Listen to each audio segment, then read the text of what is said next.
Now, there's two kinds of angles you should be aware of with parallel lines. The first one being corresponding angles. So the angle that corresponds to that 65, which is above that parallel line, would be this one here, i.e. that would be 65. Corresponding angles are equal.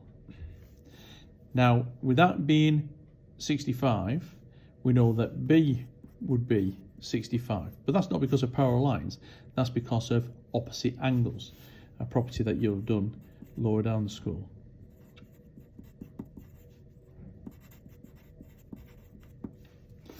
In order to work out A, we can see that A is not 65, so I'll write that 65 in there. A is not 65, but A and B make that straight line. So A has to be 180. Take the 65, which makes it 115 degrees. What I've used there is I've used the properties of a straight line. Angles on a straight line add up to 180. Again, something you've done in lower school.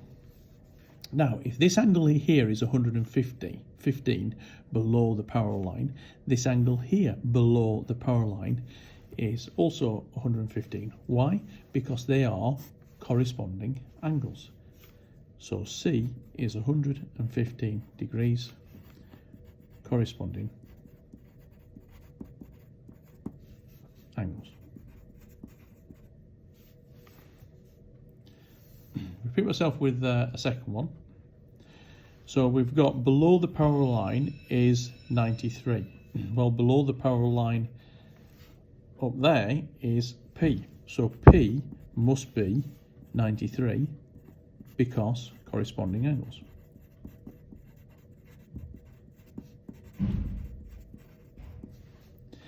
As for the others, well, P and R make a straight line, just like with the previous example. So therefore R must be 180. Take the 93, which makes that 87. And that's because of the straight line.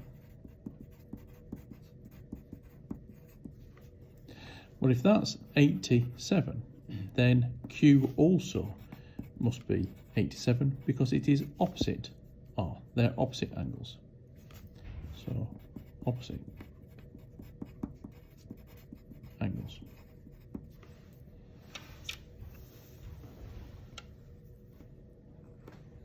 Third example. Straight away I can see that X is opposite the 134, so I'll go with that straight away. X is 134 opposite angles.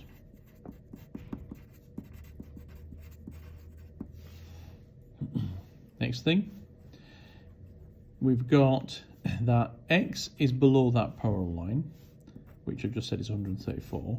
Well, below that parallel line is the angle Y, which therefore must also be 134 because of corresponding angles. So Y is 134 because corresponding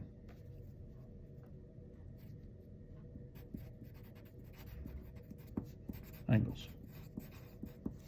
This leaves us with W, and you can see that W and Y make that straight line. So W must be 180 minus 134, which makes that 46 degrees. And that's the straight line.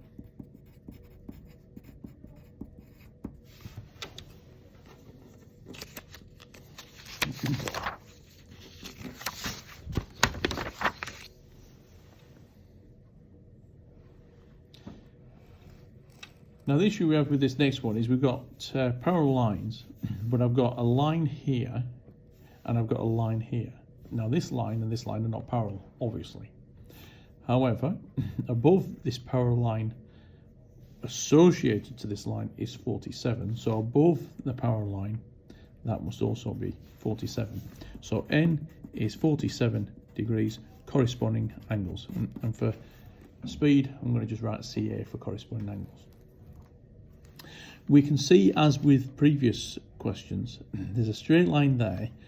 So N and S must make 180 degrees. So S must be 180.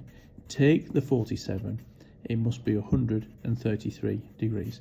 And that's because it's a straight line, SL for short. Now, above the power line here is M. So above the power line here must be the same, M. Now that angle and that angle must make 180 degrees because there's a straight line there. So M must be 180, take the 95, which gives us 85 degrees.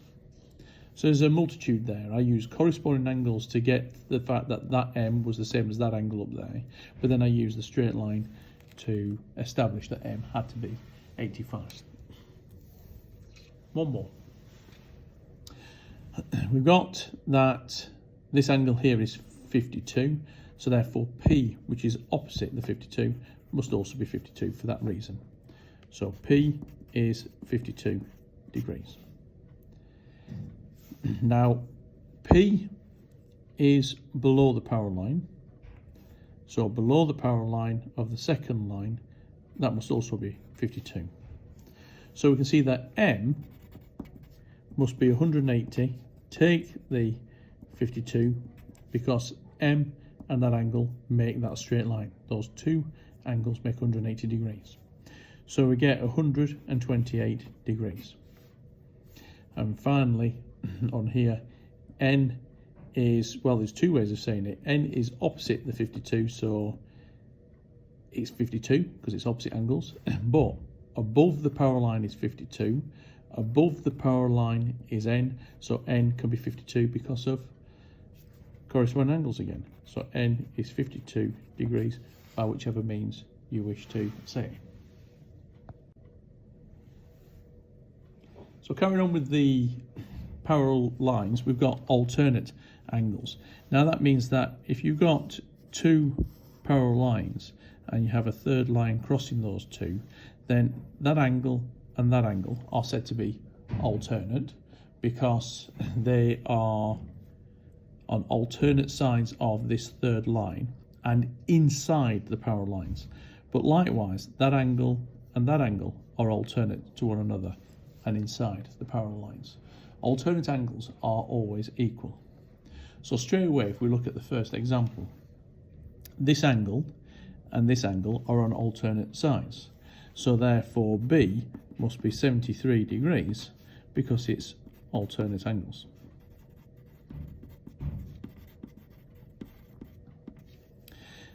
As for A is 73 degrees because it is opposite B, opposite angles, OA for short. And as for C, as with previous ones, C and the 73 make a straight line.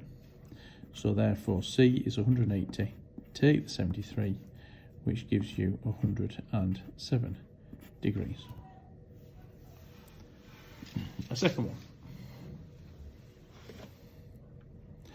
We can see straight away that this angle and this angle are opposite one another, so D has to be 125 degrees because it is opposite angles. Now I can see that D is on the alternate side to F, so F must be 125 degrees using alternate angles. AA for sure. However, below the power line is F, below the power line is 125, so I could have used corresponding angles equal so to answer that one. As for E, E and F make a straight line, so E is 180, take the 125, so E is 55 degrees. One more. Straight away, opposite 33 is N, so N is 33 because it's opposite angles. Then alternate angles to N is P, they're on alternate sides, so P is 33 degrees because of alternate angles, and P and M make a straight line, so M must be 180, take the 33, which means it is 147 degrees.